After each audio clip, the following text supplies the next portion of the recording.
That's the cutting phase, which is handmade. We use a chestnut wood and an iron wire.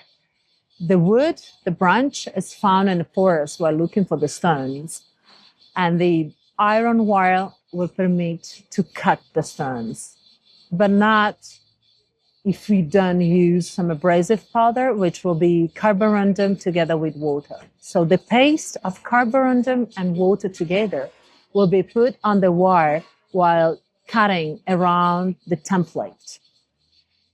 We said that a template is glued onto the stone, and the stone is glued on a support of slate. So the artist is going to cut the stone and the slate together, so each single piece of stone will have double material to be supported and not to risk to be broken while cutting.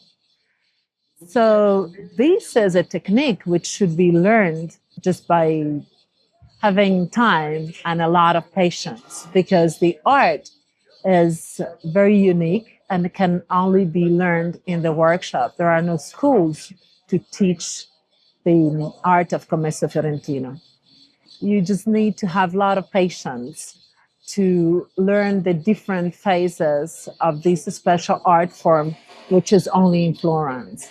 And it takes time to learn how hard is with each single piece of stone, how to cut so precisely, how to be perfect in the cut and not to cut too large or too small, because obviously we cannot add materials.